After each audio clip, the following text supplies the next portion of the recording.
अल्हम्दुलिल्लाहि रब्बिल आलमीन वल आक़िबतु लिल मुत्तक़ीन वस्सलातु वस्सलामु अला हबीबिहिल करीम अम्मा बाद फ़अऊज़ु बिल्लाहि मिनश शैतानिर रजीम बिस्मिल्लाहिर रहमानिर रहीम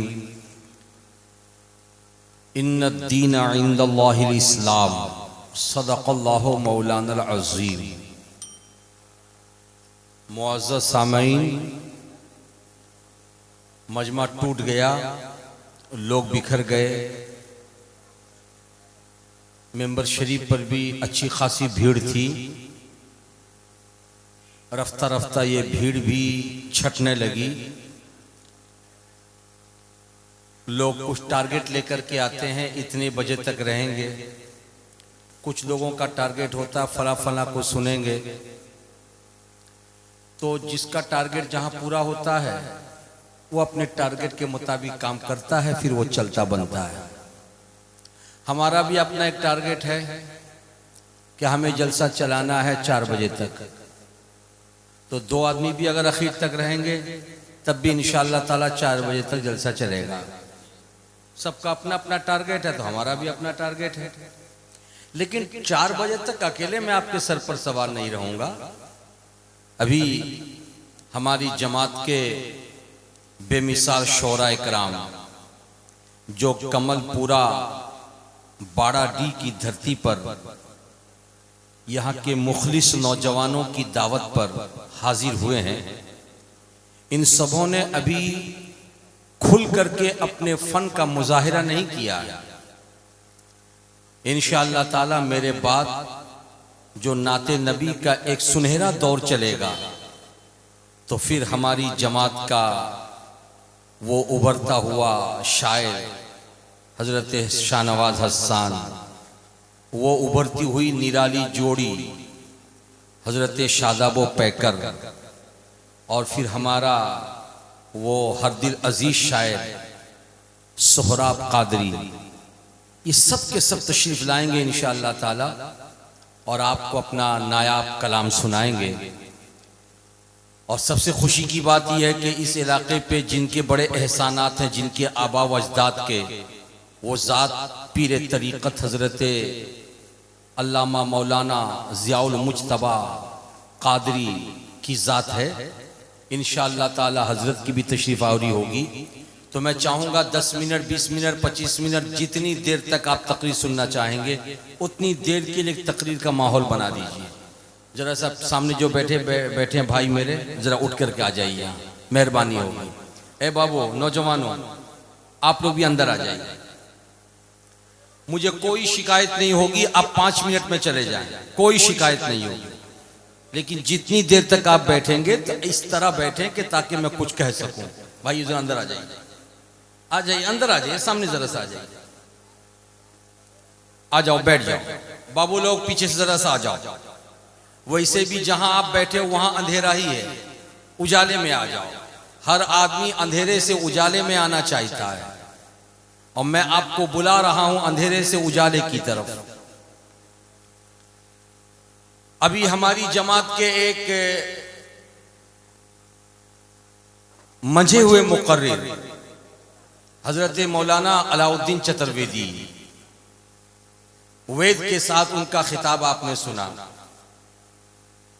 हजरत सोहराब कादरी साहब किबला, बहुत दिनों बाद आपकी जियारत हो रही है, मैं चाहूंगा कि आप सामने तशरीफ लाएं।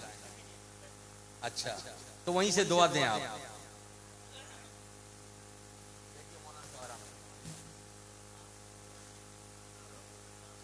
तो तकरीर सुनेंगे आप लोग, जरा सा फ्री होइए।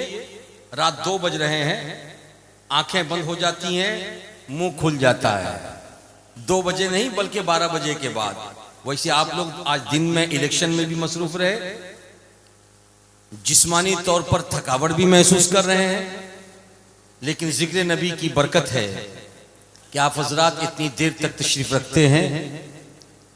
नकीब सदाबहार हजरत मौलाना जमजम ज़ियाई जो आपको गाहे गाहे आकर के बेदार रखने की कोशिश कर रहे हैं, थोड़ी देर और बेदारी का मुजाहिरा कीजिए, झूम करके अपने और सारे जहान के मरकज़ अक़ीदत आकाए नामदार मदनी ताजदार सैयद अबरार अखियार शहनशाह ज़ीवकार हुजूर ताजदार मदीना राहत क़ल्ब सीना सरकार अहमद मुजतबा प्यारे मुस्तफ़ा जनाब मुहम्मदुर रसूलुल्लाह अरवाहुना फिदा सल्लल्लाहु अलैहि वसल्लम की बारगाह में झूम कर बाआवाज़ बुलंद दुरूद शरीफ का नजराना पेश कीजिए। पढ़िए अल्लाहुम्मा सल्ली अला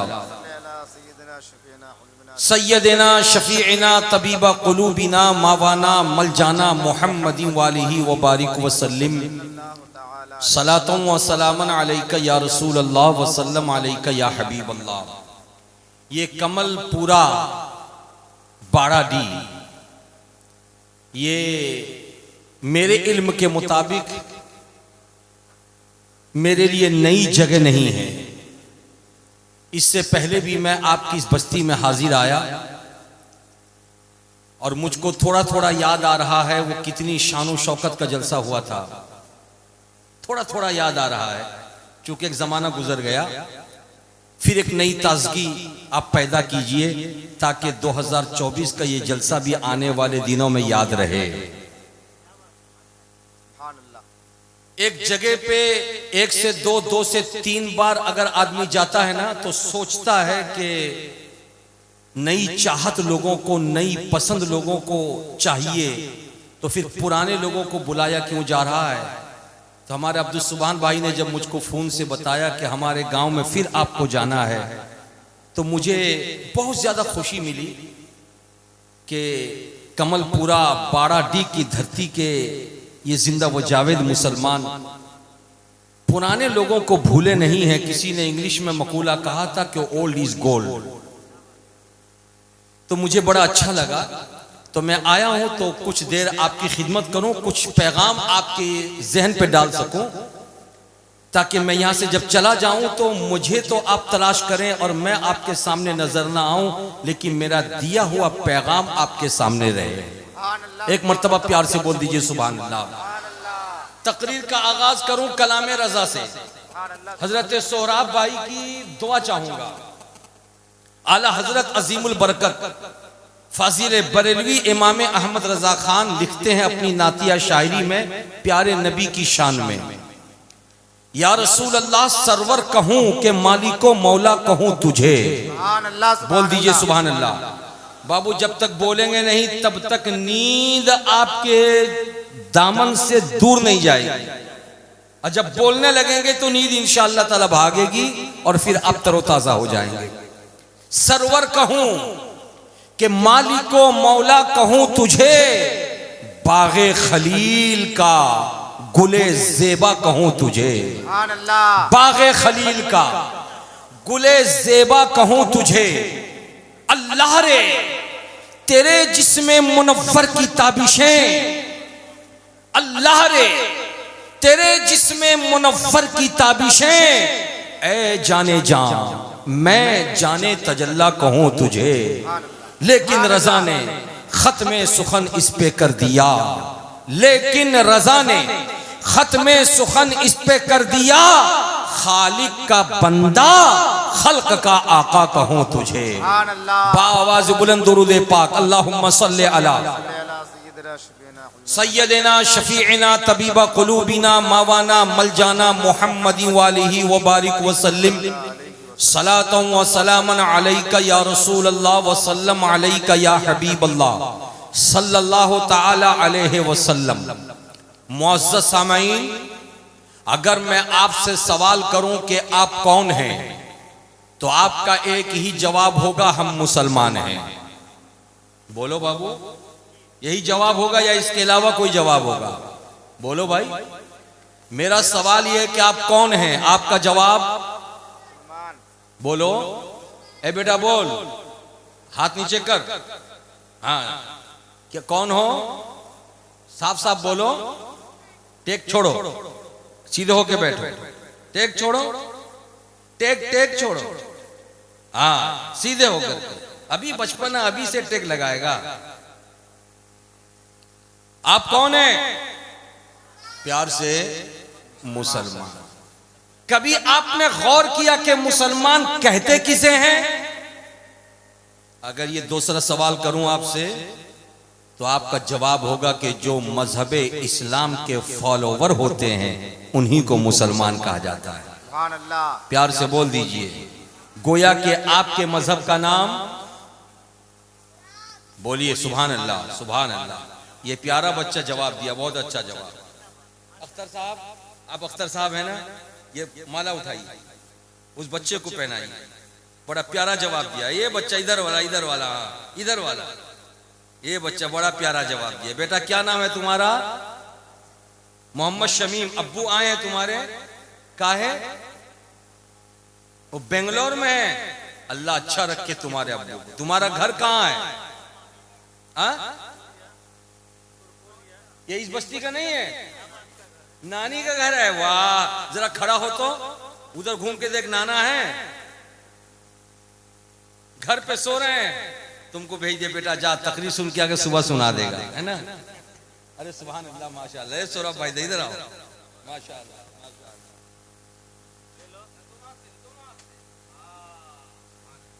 ये हमारे शायर इस्लाम हजरत सोहराब कादरी पेश कर रहे हैं 20 रुपए बच्चे के लिए इनाम।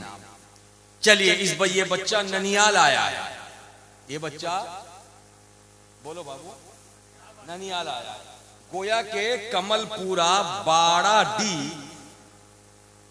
ननिहाल के एतबार से भी बहुत ज्यादा अजीज है कि ऐसे ऐसे नाती यहां पैदा होते हैं। वाह वाह, सुभान अल्लाह।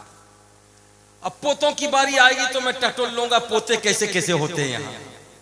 अभी तो नाना का सीना चौड़ा हो चुका होगा। अल्लाह करे हमारी जमात का हर बच्चा ऐसे ही हो कि इधर से सवाल हो और उधर से जवाब मिले। तो मुसलमान कहते हैं इस्लाम के फॉलोवर को, बेशक, और मुसलमान के मजहब का नाम इस्लाम है, और जो इस्लाम के फॉलोवर होते हैं उन्हें मुसलमान कहा जाता है। लेकिन नौजवानों, स्कूल कॉलेज यूनिवर्सिटियों में पढ़ते हो, आपको मालूम है कि सिर्फ भारत के ऊपर नजर न रखना, पूरी दुनिया में नजर रखना।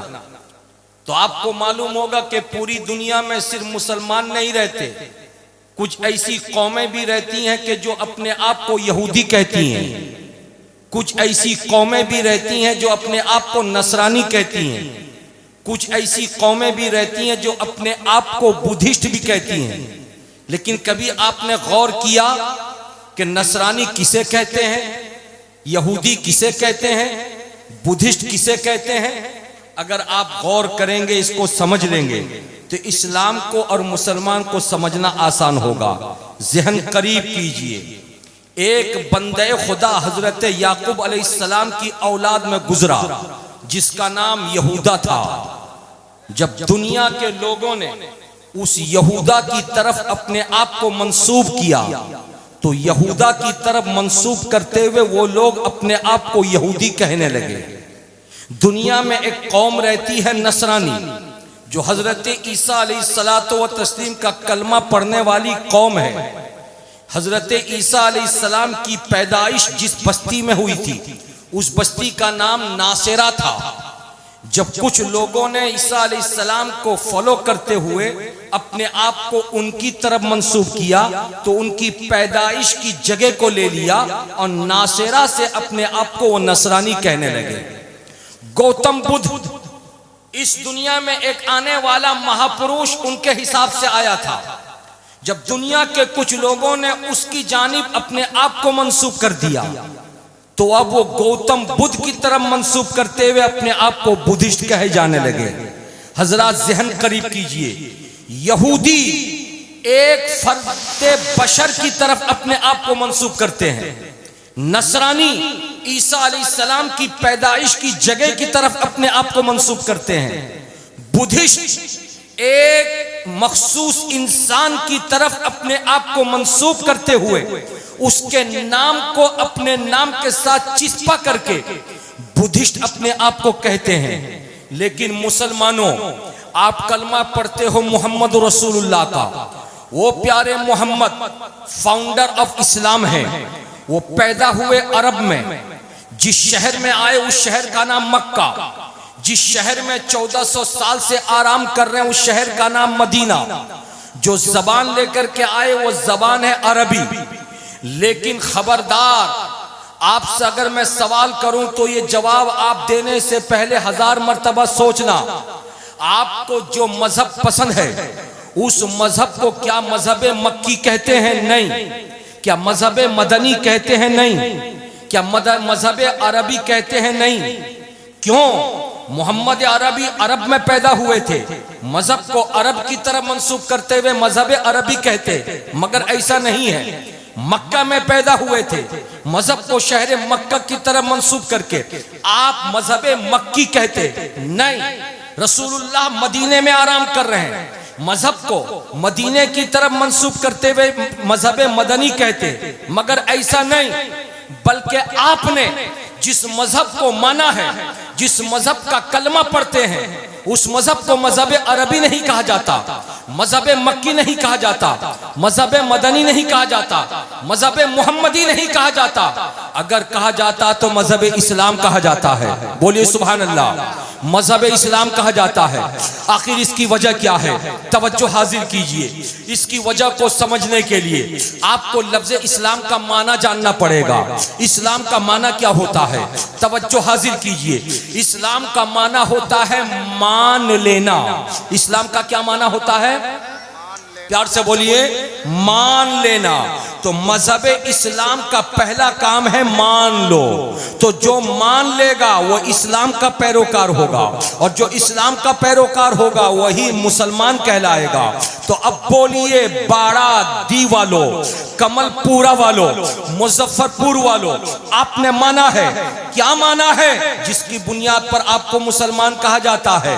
तो आप कहेंगे हमने माना है कि खुदा एक है। आप कहेंगे हमने माना है कि मोहम्मद सल्लल्लाहु अलैहि वसल्लम अल्लाह के मुकद्दस नबी हैं। आपने माना है कि कुरान पाक किताब बरहक है। आपने माना है कि मरने के बाद दोबारा जिंदा होना है। आपने माना है कि जन्नत दोज़ख बरहक है। आपने माना है कि हिसाबो किताब बरहक है। आपने माना है कि माँ बाप का अदब व एहतराम लाजिम है। आपने माना है कि पैदा करने वाला खुदा खालिक है, उसके लिए मौत नहीं है, और उसने जिसको पैदा किया है उन सबके लिए एक न एक दिन फना है। आपने माना है कि नमाज फर्ज है। आपने माना है कि रोजा हज व ज़कात फर्ज है। आपने माना है कि छोटों पर शफकत करनी है। आपने माना है कि जायज और नाजायज की तमीज करनी है। आपने माना है हलाल और हराम को देख करके जिंदगी गुजारना है। गोया के परवरदिगार आलम ने मजहब इस्लाम दे करके मोहम्मद रसूलुल्लाह को आज से 1400 साल पहले जब मक्के की वादी में भेजा था, तो मोहम्मद रसूलुल्लाह सल्लल्लाहु अलैहि वसल्लम ने मक्के की वादी में 1400 साल पहले जो इरशाद फरमा दिए थे, आज तक 1400 साल का जमाना गुजर गया। जिसने नबी की बातों को सुन करके नहीं माना, वो इस्लाम को छोड़ करके किसी भी मजहब वाला हो सकता है। लेकिन आप अपनी किस्मत पर नाज करो। आपके दादा परदादा ने माना, आपके खानदान के लोगों ने माना, आपके घर वालों ने माना, तो आपने भी मान लिया। और इंशाअल्लाह ताला कयामत तक आपकी जो नस्लें आएंगी वो मानेंगी। और जो मान लेता है वही मुसलमान हो जाता है, और जो मान नहीं लेता है वो इस्लाम से खारिज दूसरी कौम हो जाएगा। हजरात, इतनी बातें अगर आपने समझ लिया है कि मुसलमान कहते हैं मानने वाले को। किसको कहते हैं मुसलमान? प्यार से बोलिए, मुसलमान कहते हैं मानने वाले को। अच्छा, एक बात मैं आपसे कहूं कि मैं आपके सामने खड़ा हूं, मैं कोई बात आपसे कहूं, आपके दिलो दिमाग पे मेरी बात जब उतरे तो हो सकता आप शक में मुब्तला हो जाए। लेकिन मेरी बातों को मानने से पहले मेरी जात को अगर आपने तस्लीम कर लिया कि हाँ मौलाना साहब कभी झूठ नहीं बोलते हैं, हमेशा सच बोलते हैं, तो जो मैं कहूँगा वो आप मान लेंगे। हजरात, अगर इस बात को आपने समझ लिया है तो आइए मैं आपको बताता हुआ गुजरूं। एक आदमी दुनिया का ऐसा मुझे ला करके दिखाओ जिसकी हर बात को लोगों ने माना हो, हर बात को बरहक तस्लीम किया हो, हर बात को सही तस्लीम किया हो। तारीख इंसानियत में आप कोई ऐसी तारीख पेश नहीं कर सकते, लेकिन एक तारीख मोहम्मद रसूलुल्लाह की आती है, एक तारीख आमिना के लख्ते जिगर की आती है, एक तारीख अब्दुल्ला के नूरे नजर की आती है, एक तारीख फातिमा के अब्बा की आती है, एक तारीख हसनैन करीमैन के नाना की आती है, कि मक्के की वादी में मुस्तफा पैदा होकर के 40 बरस तक खामोश जिंदगी गुजार रहे हैं, लेकिन 40 बरस के बाद फारान की चोटी पर खड़े होकर के जब मक्के वालों को बुला करके नबी ने फरमाया था, ऐ मक्के वालों मेरा नाम क्या है? लोगों ने कहा मोहम्मद है।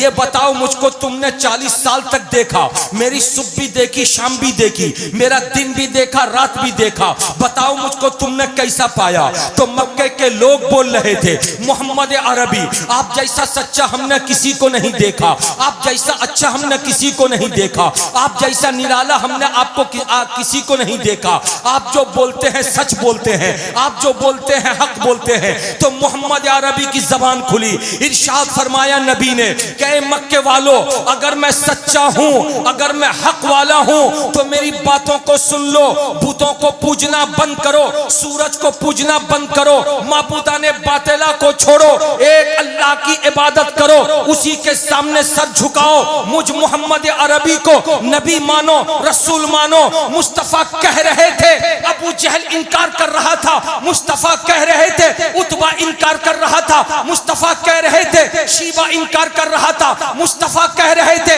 अबू लहब इनकार कर रहा था।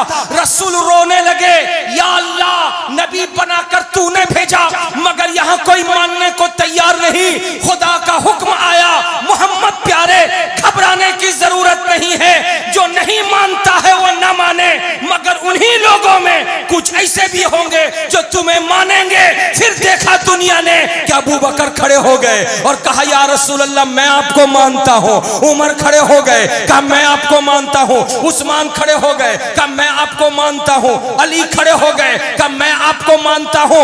आज तक दुनिया ने देख लिया कि पूरी दुनिया में करोड़ों की तादाद में ऐसे लोग हैं जो मुस्तफा जाने रहमत का कलमा पढ़ के 1400 साल से अपने खानदान को भी मुसलमान बनाए हुए हैं, अपने आप को भी बनाए हुए हैं, और इंशाअल्लाह ताला सुबह कयामत तक वो मुसलमान ही रहे। प्यार से बोले सुभान अल्लाह। अब जब इतनी बातों को सुन लिया आपने तो एक बात सुनिए, अमेरिका का एक बंदा जिसका नाम माइकल हार्ट है, उसने पिछली जिंदगी के बहुत कामयाब लोगों की एक फहरिस्त तैयार किया, 100 लोगों की। उस फहरिस्त में सबसे ऊपर नाम अगर किसी का लिखा तो हमारे नबी का। वो माइकल हार्ट जिसने हमारे नबी का नाम ऊपर लिखा, 99 नाम नीचे लिखा। माइकल हार्ट कुछ दिनों के बाद लंदन पहुंचा स्पीच देने के लिए। लंदन के एक बहुत बड़े हॉल में जब स्पीच देने खड़ा हुआ तो एक बंदा सामने से खड़ा हुआ, कॉलेज का तालिब इल्म, और कहा कि माइकल हार्ट मजहब के एतबार से आप कौन हैं? कहा मैं यहूदी हूं। तो जवाब दिया कि यहूदी उस कौम को कहते हैं जो मूसा अलैहिस्सलाम का कलमा पढ़ती है, ला इलाहा इल्लल्लाह मूसा कलीमुल्लाह। लेकिन आप मूसा का कलमा पढ़ने वाले कैसे हैं कि कलमा पढ़े हजरत मूसा का, और जब फहरिस्त तैयार करें कामयाब लोगों की तो उसमें मुसलमानों के नबी का नाम ऊपर रखे?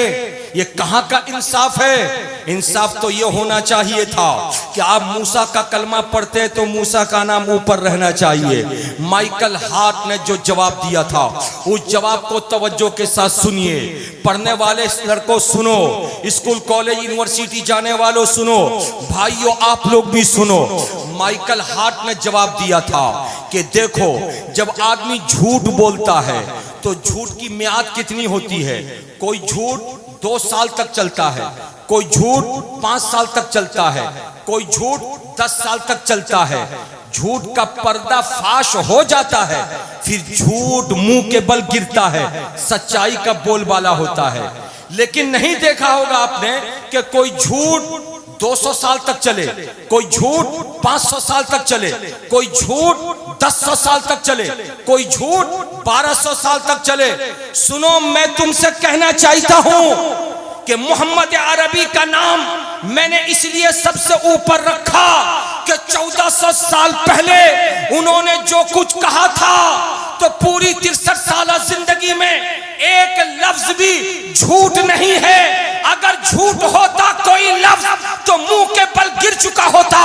200 साल के बाद गिर जाता, 500 साल के बाद गिर जाता, 300 साल के बाद गिर जाता, 1000 बरस के बाद गिर जाता, लेकिन 1400 साल का जमाना गुजर गया। मोहम्मद अरबी ने जो कहा था आज तक उसको सब कुछ सच्चा साबित हो रहा है। मोहम्मद रसूलुल्लाह ने कहा था कि आखिरी जमाना आएगा कि घर घर नाच होगा, तो आज देखो नाच हो रहा है। आखिरी जमाना आएगा लोग माँ बाप की कदर नहीं करेंगे, तो देखो आज ना माँ बाप की नाकदरी हो रही है। मोहम्मद रसूलुल्लाह ने कहा था कि आखिरी जमाना आएगा फैशन आम हो जाएगा, देखो आज फैशन आम हो गया है। मोहम्मद रसूलुल्लाह ने कहा था कि आखिरी जमाना आएगा छोटा बड़े की इज्जत नहीं करेगा, देखो आज बड़े की इज्जत नहीं हो रही है। तो मैंने जब खंगाला था 100 लोगों की फहरिस्त तैयार करने से पहले पिछली जिंदगी के लोगों को तो मोहम्मद रसूलुल्लाह से ज्यादा अच्छा, ज्यादा सच्चा, ज्यादा पक्का, ज्यादा हक वाला मोहम्मद रसूलुल्लाह के अलावा मुझको कोई नहीं मिला। इसीलिए मैंने उनका नाम सबसे ऊपर रखा। इसीलिए आला हजरत लिखते हैं सबसे औला व आला हमारा नबी, सबसे बाला व आला हमारा नबी। सारे अच्छों में अच्छा समझिए जिसे है उस अच्छे से अच्छा हमारा नबी। नारे तकबीर, नारे रिसालत, मसलके आला हजरत, सरवरे द्वालम कॉन्फ्रेंस अल्लामा सखावत हुसैन बरकाती साहब किबला। नारे तकबीर, नारे रिसालत। हजरत, आज हम मुसलमानों पर यह आरोप लगाया जाता है कि हम मुसलमानों ने हिंदुस्तान में जबरदस्ती इस्लाम फैलाया, और कुछ लोग तो मनचल्ले किस्म के होते हैं जो कह देते हैं कि इस्लाम तलवार के जोरों पर फैला। याद रखो, हिंदुस्तान की आजादी से पहले अंग्रेज 200 साल तक हुकूमत करते रहे। अंग्रेजों से पहले कमोबेश 800 बरसों तक इस्लामी हुकूमतें रहीं, बादशाहों का दौर रहा। अगर जबरदस्ती किसी को मुसलमान बनाने की बात होती तो आज हिंदुस्तान का नक्शा कुछ और नजर आता, लेकिन किसी भी बादशाह ने अपने जमाने में जबरदस्ती इस्लामी कानून को किसी के सर पे नहीं थोपा। इसलिए नहीं थोपा कि वो जानते थे कि जबरदस्ती का इस्लाम अल्लाह को मंजूर नहीं है। और यही वजह है जितने भी बुजुर्गान दीन दुनिया हिंदुस्तान में तशरीफ लाए वो तमाम के तमाम बुजुर्गान दीन भी जानते थे।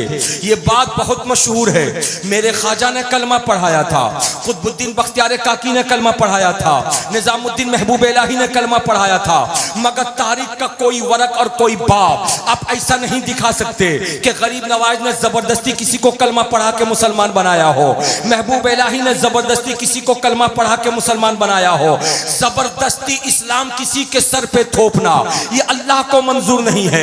इसलिए कि इस्लाम कोई जबरदस्ती का सौदा नहीं है, इस्लाम तो प्यार का सौदा है, इस्लाम तो मोहब्बत का सौदा है, इस्लाम तो निराला सौदा है। वो जबरदस्ती किसी के सर पे नहीं थोपा जाता। और याद रखो, जो जबरदस्ती इस्लाम को कबूल करता है वो बहुत दिनों तक मुसलमान बन के नहीं रहता। फिर वो दिन आ जाता है जो इस्लाम से इन्हिराफ करके वो अपने आप को बागी दुनिया के सामने पेश कर देता है। आइए इस सिलसिले में एक मिसाल मैं आपके सामने रखता हूं। ये सिक्किम की धरती है। सिक्किम की धरती पे एक नौजवान, जो बिहार का नौजवान वहां कामकाज करता था, उसने मस्जिद के इमाम साहब से जाकर के कहा था, इमाम साहब, सिक्किम की रहने वाली एक लड़की को मैंने तैयार कर लिया है, वो लड़की कलमा पढ़ के मुसलमान भी बन जाएगी और मुझसे शादी भी कर लेगी, तो चलिए आप उसको कलमा पढ़ा के मुसलमान भी बना दीजिए और मेरे साथ उसका निकाह भी पढ़ दीजिए। इस्लाम की बात को सुन करके इमाम साहब किबला चौंके थे और इरशाद फरमाया था, ऐ आने वाले मुसलमान भाई, ये बताओ कि जो सिक्किम की लड़की देखने में नाटी होती है, देखने में मोटी होती है, आंख उसकी पतली पतली होती है, ये बताओ उसने अगर कहा है कि मैं इस्लाम को कबूल कर लूंगी, तुमसे निकाह कर लूंगी, तुमसे शादी कर लूंगी, तो मुझको इंसाफ के साथ बताओ, ये तुम्हारी कमाई को देख करके उसने मुसलमान बनने का इरादा बनाया या रसूलुल्लाह की मोहब्बत में इस्लाम को कबूल करना चाहा? उसने तुम्हारे सेहत को देख करके इस्लाम को अपनाना चाहा और शादी करना चाहा, या अल्लाह ताला के पैगाम को सुन करके और देख करके उसने मुसलमान होना चाहा? अब वो बंदा खामोश खड़ा है। इमाम साहब किबला बोल रहे थे, जबरदस्ती का इस्लाम अल्लाह को मंजूर नहीं है, इसलिए मैं हरगिज उस बात की तरफ नहीं जाऊंगा जहां जबरदस्ती इस्लाम को थोपा जाए। इसलिए कि तुम्हारी सेहत आज अच्छी है, कल जब दुबले पतले हो जाओगे तो आने वाली लड़की तुम्हारे निकाह से निकल के चली जाएगी। आज तुम्हारे पास दौलत है, पैसा है, जिस दिन तुम्हारी दौलत खत्म हो जाएगी उस दिन वो इनहिराफ करके इस्लाम से खारिज हो जाएगी। लिहाजा मैं निकाह पढ़ाने को तैयार नहीं हूं। ऐसे आलम में वो बंदा क्या किया था, रास्ता चलने वाले एक फटीचर मौलवी को पकड़ा था और पकड़ करके किसी तरह अपना निकाह पढ़वा लिया था। वक्त गुजरा, एक लड़का उसका पैदा हुआ। वो लड़का जब 17-18 साल का हो गया तो वो बिहार का नौजवान मर गया। उसको मरना था कि जब खबर फैली तो उसके भाई लोग पहुंच गए, उसके घर वाले पहुंच गए और उस मुर्दे को उठा करके नहला धुला कर कफना करके मुसलमानों के कब्रिस्तान में दफन करना चाहे, मगर नारे तकबीर, नारे रिसालत, मसलके आला हजरत, हुजूर पीर तरीक़त, नारे तकबीर, सरवरे दो आलम कॉन्फ्रेंस, नारे तकबीर, नारे रिसालत।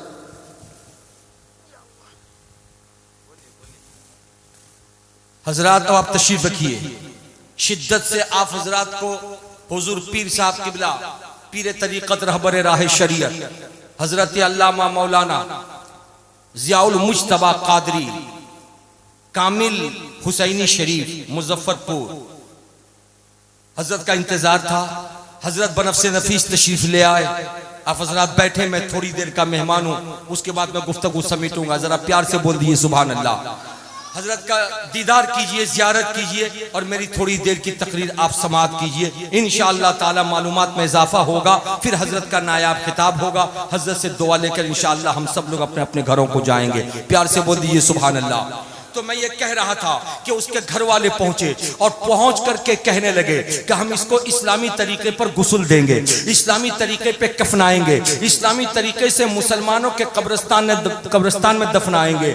मगर वो औरत खड़ी हो गई और कहने लगी, हरगिज मैं अपने शौहर को तुम्हारे हवाले नहीं होने दूंगी, मैं अपने शौहर को नहीं छोड़ूंगी। तो तुम करोगी क्या? कि इसको मैं अपने रस्मों रिवाज के मुताबिक लेकर के जलाऊंगी और जला करके मैं शमशान घाट ले जाऊंगी। लोग कहते रहे, दुहाई देते रहे कि अरे ये तो मुसलमान है, आखिर जब मुसलमान है तो इसका ठिकाना कब्रिस्तान होना चाहिए, इसको इस्लामी तरीके से गुस्ल देना चाहिए, इसको इस्लामी तरीके से कफनाना चाहिए। लेकिन आपको हैरत होगी सुन करके, लोगों के सवाल का जवाब जिस तरीके से उस औरत ने दिया था वो काबिले तवज्जो है। हजरात, वो औरत खड़ी हो गई, नेपाली औरत थी। वो औरत खड़ी हो गई और खड़ी होके कहती है कि क्या समझते हो अपने भाई के बारे में कि वो मुसलमान था, लेकिन मैं तो उसको मुसलमान नहीं समझती। कहा क्यों? कहा मैं जानती हूं अगर वो मुसलमान होता तो शराब नहीं पीता, अगर वो मुसलमान होता तो जुआ नहीं खेलता, अगर वो मुसलमान होता तो गैर मर्दों के साथ मैं बिस्तर पे रहती तो उसको एतराज होता, अगर वो मुसलमान होता तो गैर मर्दों के साथ सोने को मुझे इजाजत नहीं देता, अगर वो वो मुसलमान होता तो सट्टा नहीं खेलता, अगर वो मुसलमान होता एक वक्त की नमाज नहीं छोड़ता। एक वक्त की नमाज तो एक वक्त की नमाज है, वो जुमे तक की नमाज नहीं पढ़ा करता था, वो पाकीज़गी जिंदगी नहीं इख्तियार करता था, वो तहारत नहीं लिया करता था। इस तरीके से उसने जब बातें करना शुरू किया तो लोगों के कान खड़े हो गए। उसके भाइयों ने पुलिस की मुदाखलत करना चाहिए, पुलिस वाले आ गए, लेकिन बीवी एक तरफ बोल रही है, दूसरी तरफ उसके भाई बोल रहे हैं। 18 साल का बेटा था। पुलिस वालों ने फैसला किया कि जो उसका बेटा कहेगा उसी पर अमल होगा। जब बेटे को खड़ा किया गया था तो बेटे ने बरजस्ता कहा था, मेरी अम्मी जो कहती है उसी पर अमल किया जाए। और अम्मी यही कह रही थी कि मैं अपने शौहर को तुम्हारे हवाले नहीं करूंगी, मैं इसको लेके कफनाने नहीं दूंगी, मैं इसको लेके जलाऊंगी, शमशान घाट पहुंचाऊंगी। हजरात, बात हो गई खत्म, जीत उसी की हो जाती है। उसके भाई और उसके खानदान के लोग हाथ मलते वापस चले आते हैं। आखिर वजह क्या है? वजह यह है कि जबरदस्ती उसने एक नेपोली औरत के सर पे इस्लाम को मुसल्लत कर दिया था। उसने दिल से इस्लाम को कबूल नहीं किया था। यही वजह है कि अपने शौहर के बारे में वो कहने लगी थी, मेरा शौहर मुसलमान नहीं। जब तक वो ताकतवर था तो उसकी ताकत से फायदा लेती रही, जब तक वो दौलतमंद था उसके रुपए पैसे से फायदा लेती रही, जब तक वो हसीन था, उसका हुस्न जब तक बरकरार था तब तक उसको अपना शौहर मानती रही। हुस्न ज़ाइल हुआ, अपने पुराने धर्म में आ गई, ताकत खत्म हुई, अपने पुराने धर्म में आ गई। लेकिन मुसलमानों, मैं तुम्हारी अजमतों को सलाम करता हूं। तुम अमीर हो तब भी मुसलमान हो, गरीब हो तब भी मुसलमान हो, इसलिए कि इस्लाम अमीरी गरीबी देख करके नहीं आता है। इस्लाम तो खुदा का पसंदीदा मजहब है। खुदा जिस बंदे को पसंद फरमाता है उसी बंदे को उठा करके अपने महबूब की झोली में डाल देता है, और जो महबूब का कलमा पढ़ लेता है वही नबी का गुलाम बन जाता है, वही मुसलमान बन जाता है। हजरात मुकर्रम, कहना मैं आपको ये चाहता हूं, इस्लाम जबरदस्ती अपना कानून किसी के सर पे, बोलिए भाई, थोपता नहीं है, मुसल्लत नहीं करता है। लेकिन याद रखो, इस्लाम, रसूलुल्लाह सल्लल्लाहु अलैहि वसल्लम ने इस्लाम का पैगाम दिया। कुरान हक है, नमाज हक है, खुदा एक है, खुदा माबूद है। ये सारी बातें बताने से पहले नबी ने क्या फरमाया? मक्के वालों, मुझको पहचानते हो? मक्के वालों, मुझको पहचानते हो? मैं कौन हूं, मैं क्या हूं, मैं कैसा हूं? रसूलुल्लाह ने खुदा का पैगाम पहुंचाने से पहले अपने आप को मनवाया, मुझे पहचानो, मुझे जानो, मेरी शान को समझो, मेरी अजमत को समझो। जब मुझे समझ लोगे, मुझे पहचान लोगे, तो जो पैगाम मैं खुदा का पहुंचाऊंगा उसे भी मान लोगे। साबित हुआ कि रसूलुल्लाह की अजमत, मुस्तफा जाने रहमत की शान, नबी कौनो मका सल्लल्लाहु अलैहि वसल्लम की मोहब्बत एक मुसलमान के लिए सबसे पहले जरूरी है। अगर वो अजमतो शानो रिफात नहीं तो खुदा के पैगाम को लाख मान के अमल अगर नहीं कर ले तब भी उसको कोई फायदा नहीं पहुंचेगा। लेकिन मैं कहना ये चाह रहा था, जहां से मैंने टर्निंग लिया था, कि रसूलुल्लाह जब फारान की चोटी पर खड़े होकर फरमा रहे थे तो उस वक्त हजरत अबू बकर सिद्दीक, जिनकी उम्र 40 से 42 साल की थी, वो खड़े हुए थे और कहा था, नबी, मैं आपको नबी मानता हूं, मैं आपको रसूल मानता हूं। मेरे रसूल के चेहरे पे मुस्कुराहट आ गई थी। ये मेरे दाहिने तरफ कुछ माँ बहनें बैठी हैं, मैं कुछ बातें उन लोगों के लिए गोशे गुजार करना चाहूंगा, तवज्जो के साथ सुने। आज माँ बहनों को ये शिकायत है कि इस्लाम ने हमें क्या दिया है, सारी बातें तो मर्दों के लिए हैं, हमें क्या दिया है। माँ बहनों, इस बात को नोट करना, इस्लाम पर सिर्फ मर्दों की इजारादारी नहीं है, जितना हक इन मर्दों का इस्लाम पर है उतना ही हक ऐ पाकीज़ा औरतों तुम्हारा भी हक है।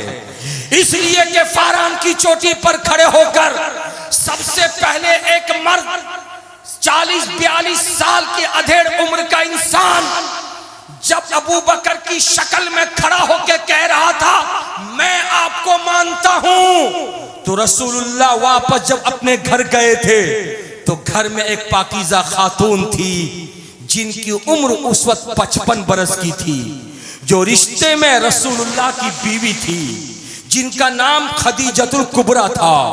रसूल की उम्र 40 बरस की है, बीवी की उम्र 55 बरस की है।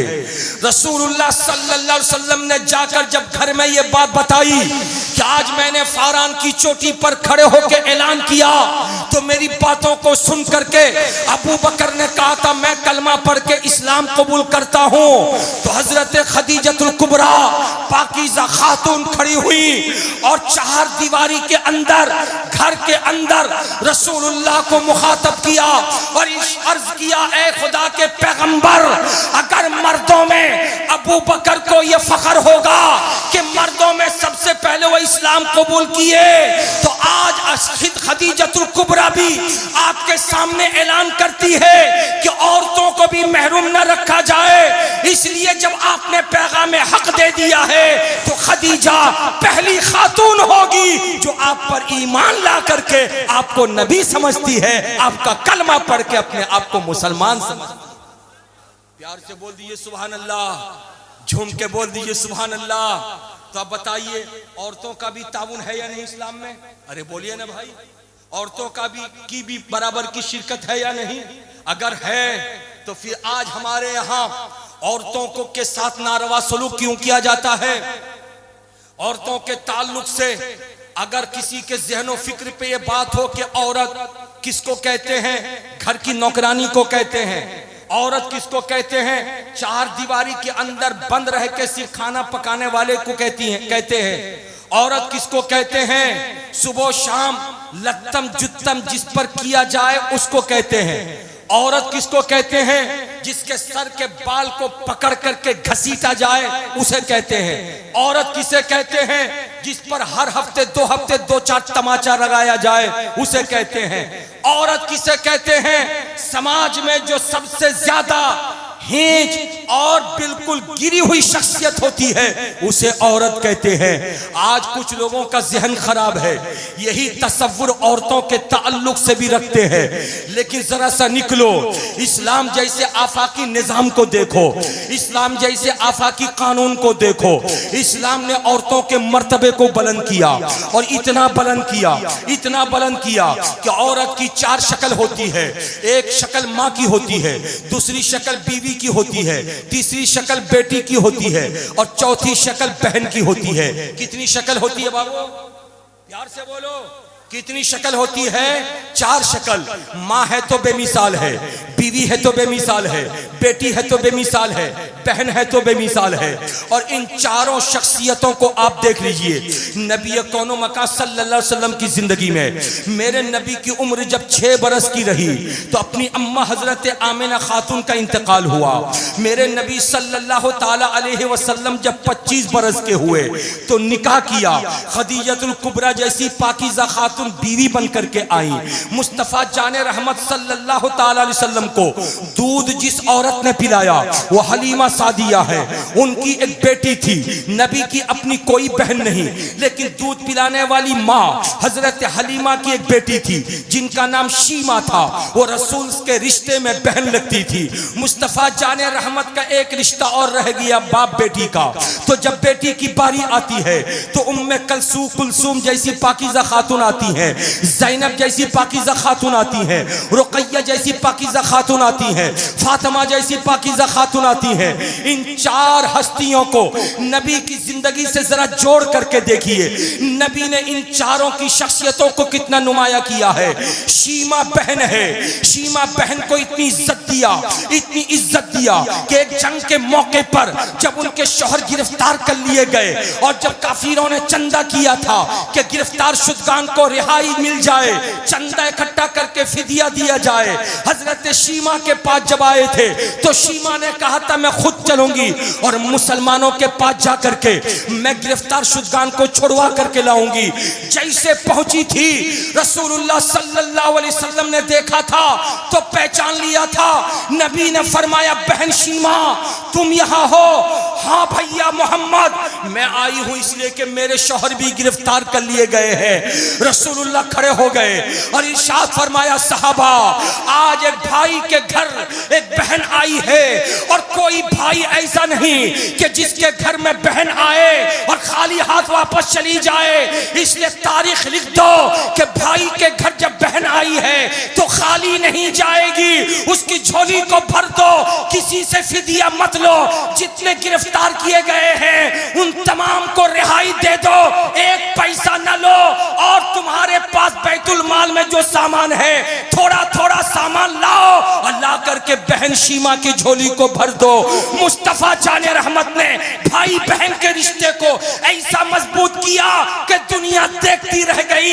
ऐ दुनिया वालों, शादी से पहले भाई बहन का रिश्ता मजबूत तो रहता है लेकिन शादी के बाद भाई बहन के रिश्ते में कड़वाहट आ जाती है। और उस वक्त और कड़वाहट आती है जब बहन भाई से जायदाद का मुतालबा करती है, वरासत का मुतालबा करती है। माँ बाप के वरासत से जब हिस्सा मांगती है तो भाई देता भी नहीं है, और अगर दे देता है तो हमेशा के लिए बहन का दरवाजा बंद कर देता है। लेकिन इस्लामी तारीख ये है कि इस्लाम ने कहा जो हिस्सा है वो हिस्सा दे दो, और नबी ने मालो दौलत दे करके शीमा जैसी बहन को जो प्यार दिया था उस प्यार ने भाई बहन के रिश्ते को उजागर कर दिया। प्यार से बोलो सुभान अल्लाह, झूम के बोलो माशा अल्लाह। और अगर बीवी है तो मिसाल नहीं है। आज बहुत सारी औरतें जो शादी के बाद अपने मैके में बैठी हुई हैं, मामला क्या है? ससुराल में झगड़ा है।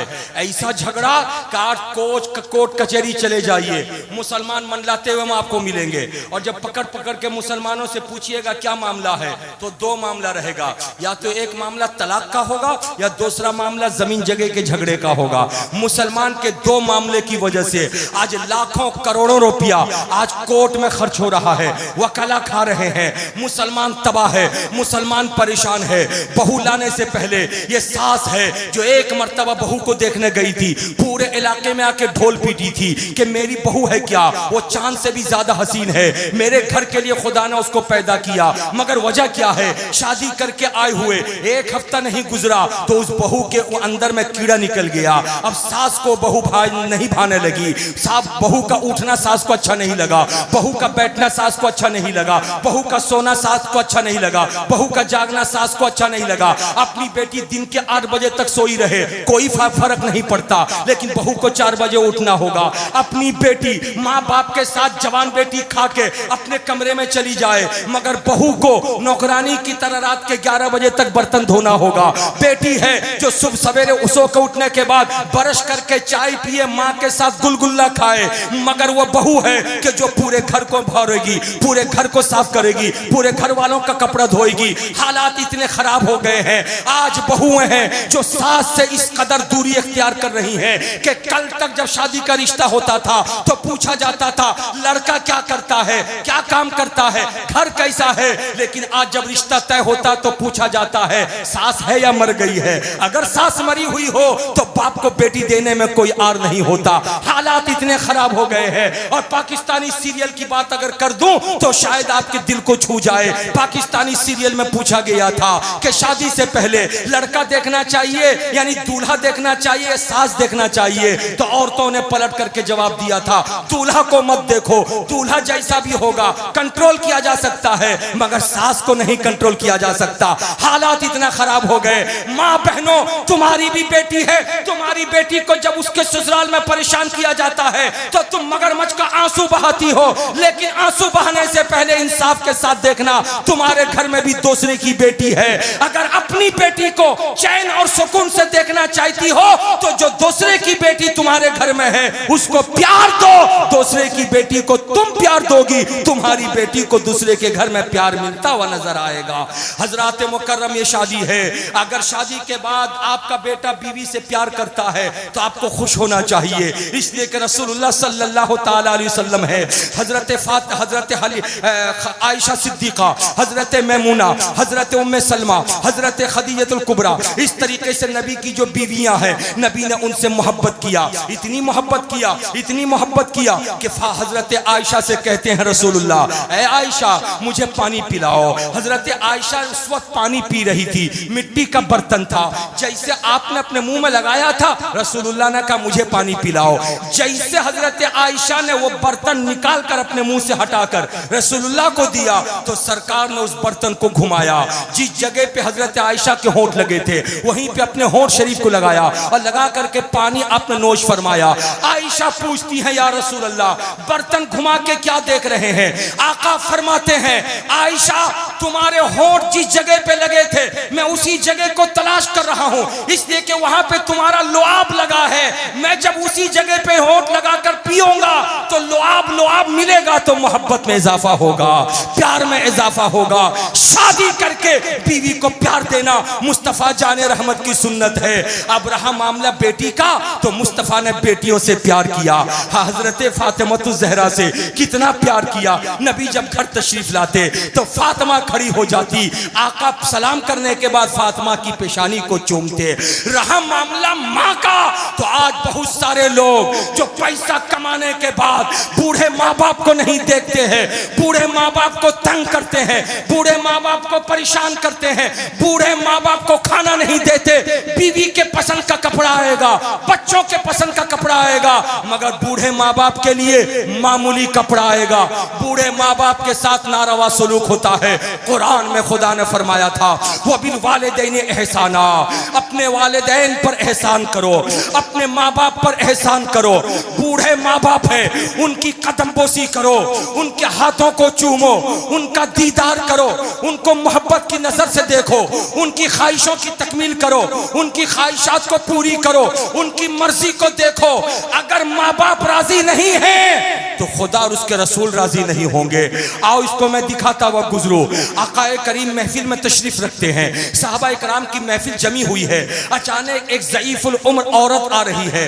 अब सरकार अलैहिस्सलाम की नजर पड़ गई, महफिल से आका उठ गए, उठ करके बाहर तशरीफ ले गए, अपनी नूरानी चादर को उतार के जमीन पे बिछा दिया।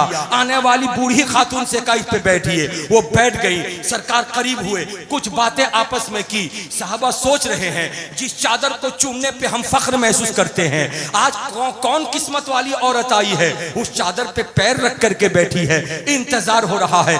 जैसे सरकार तशरीफ लाए, साहबा ने पूछा या रसूल अल्लाह वो पाकीज़ा खातून कौन थी? आका ने फरमाया था ऐ मेरे साहबा, मेरी माँ मेरी 6 साल की उम्र में इंतकाल कर गई थी, लेकिन ये आने वाली मुझको पैदा करने वाली माँ तो नहीं है, मगर ये दूध पिलाने वाली माँ हलीमा है। बोलो सुभान अल्लाह। दूध पिलाने वाली माँ हलीमा है। तो इस्लाम में जब दूध पिलाने वाली माँ को इतनी इज्जत और इस कदर वकार दिया गया है तो पैदा करने वाली माँ को कितनी इज्जत दी गई होगी, उसका वकार कितना बुलंद होगा। इसलिए बाल बच्चों की मोहब्बत में सरशार होकर बूढ़े माँ बाप को हरगिज मत भूलना। बूढ़े माँ बाप की जबान से जब बददुआ निकल जाएगी तो तुम्हारी तरक्की रुक जाएगी। अगर तरक्की करना चाहते हो तो अपने बूढ़े माँ बाप को राजी करो। बूढ़े माँ बाप अगर कोई नारवा सलूक करें और बुढ़ापे की वजह से कोई ऐसी बात करें जो शरीयत के खिलाफ हो तो बूढ़े माँ बाप को समझाओ, मगर उनका दाना पानी बंद मत करो, उनके खिलाफ आवाजें मत कसो, उनके खिलाफ एक्शन मत लो। याद रखो रसूलुल्लाह सल्लल्लाहु अलैहि वसल्लम के इरशाद की रोशनी में माँ बाप का मकाम इतना बुलंद है, इतना बुलंद है कि मक्कतुल मुकर्रमा में खाने काबा है। जो खाने काबा का तवाफ करे, मैदाने मीना जाए, अरफात व मुज़दलिफा में जाए, शैतान को कंकड़ कड़ी मारे, सही करे, वो हाजी होगा। लेकिन गरीब आदमी जिसके पास पैसे नहीं है, उसको हज का मौका कैसे मिलेगा? आका फरमाते हैं, मोहब्बत की नजर से माँ बाप का दीदार करो। जो जितनी मर्तबा मोहब्बत से माँ बाप को देखेगा, खुदा उतनी मर्तबा उसके नामाए आमाल में हज मबरूर का सवाब अता फरमाए।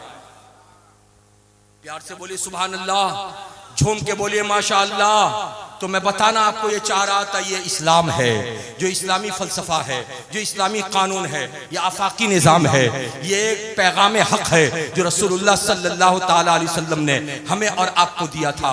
तो मैं बताना चाह रहा था कि औरतों का मकाम बहुत बुलंद है। इस बुलंद मकाम को कभी घटाने की कोशिश मत कीजिएगा। जलसा तो एक दिन हुआ, इस एक दिन में हम आए, उलमा आए, हजरत किबला तशरीफ लाए, आपको कुछ पैगाम हक दे करके चले जाएंगे।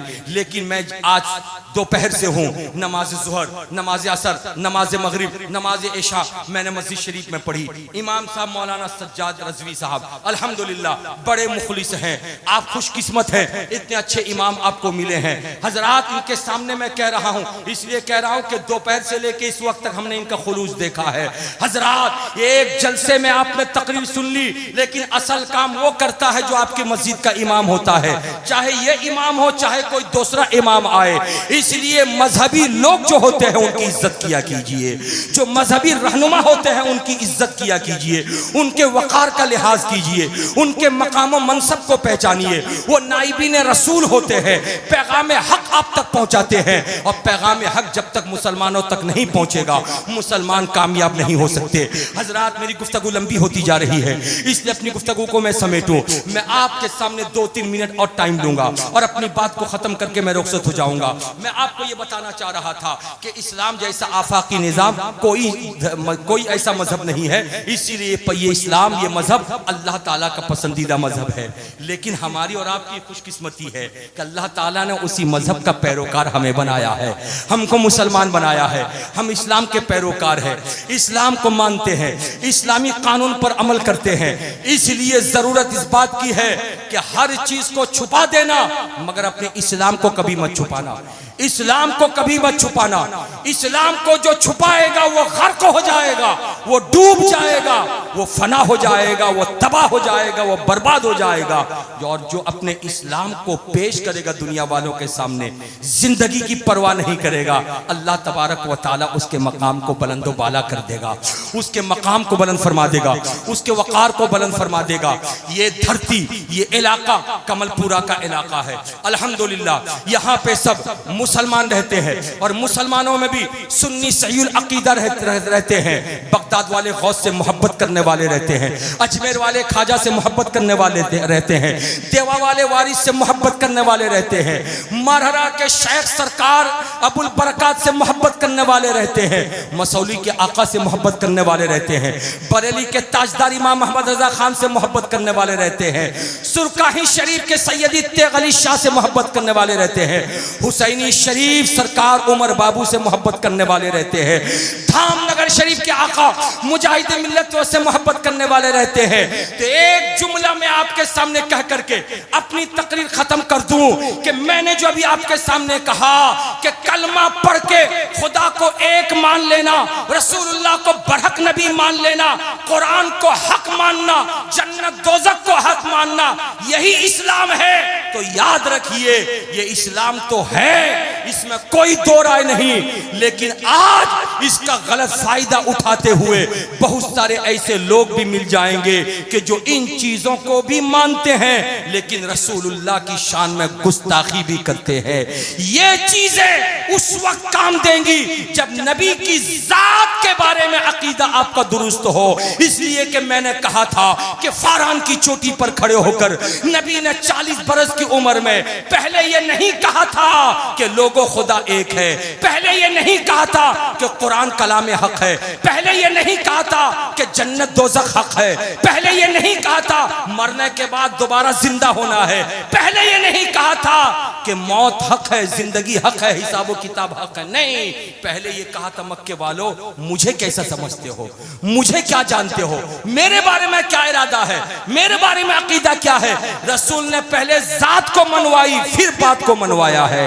तो आज कुछ लोग बात को तो मान लेते हैं मगर जात को नहीं मानते, और जो जात को नहीं मानते उन्हीं को वहाबी कहते हैं, जो जात को नहीं मानते उन्हीं को तबलीगी कहते हैं, जो जात को नहीं मानते उन्हीं को देवबंदी कहते हैं, जो जात को नहीं मानते उन्हीं को वहाबी कहते हैं, जो जात को नहीं मानते उन्हीं को कादियानी कहते हैं, जो जात को नहीं मानते उन्हीं को बदअकीदा कहते हैं, और जो जात को भी मानते हैं बात को भी मानते हैं उन्हीं को सुन्नी सहीउल अकीदा कहते हैं, उन्हीं को पक्का मुसलमान कहते हैं, उन्हीं को सच्चा मुसलमान कहते हैं। और ये सारे बुजुर्गाने दीन हैं जो रसूलुल्लाह का लाया हुआ पैगाम हक हम तक पहुंचाए, जिसकी वजह से आला हजरत अज़ीमुल बरकत मुजद्दिद मिल्लत इमाम अहमद रजा खान ने दुनिया से जाते जाते हमें दो शेर के जरिए हमारे अकीदे की हिफाजत करते हुए एक पैगाम दे करके वो चले गए थे और कहा था, ऐ लोगो मुस्तफ़ा जाने रहमत की जात से इतनी मोहब्बत करो, इतनी मोहब्बत करो, इतनी मोहब्बत करो कि जात से मोहब्बत करने की बुनियाद पर बात से मोहब्बत करना काम आ जाए, और जात से मोहब्बत ना हो बात से मोहब्बत हो तो कोई काम देने वाला नहीं है। लिखते हैं आला हजरत की शान से तुम मुसलमान बन के रहो कि कहो करूं मैं तेरे नाम पे जां फिदा, न बस एक जां दो जहां फिदा, दो जहां से भी नहीं जी भरा, करूं क्या करोड़ों जहां नहीं। और अगर कोई कहे कि रसूल कौन होते हैं कि उन पर करोड़ों जहान को फिदा कर दे, तो पकड़ो उसके गरीबान को और कहो बखुदा खुदा का यही है दर, नहीं और कोई मफर मकर, जो वहां से हो यहीं आके हो, जो यहां नहीं तो वहां नहीं। बहुत ऐसे हैं जो मालो जर रखते हैं और बहुत ऐसे हैं जो बाजुओं पर रखते हैं, मगर या रसूल अल्लाह हम तो फकत तेरी करीमी पे नजर रखते हैं। इस्लाम जिंदाबाद, हिंदुस्तान पाइंदाबाद, वमा अलैना इल्लल बलाग। अस्सलामु अलैकुम व रहमतुल्लाहि व बरकातहू।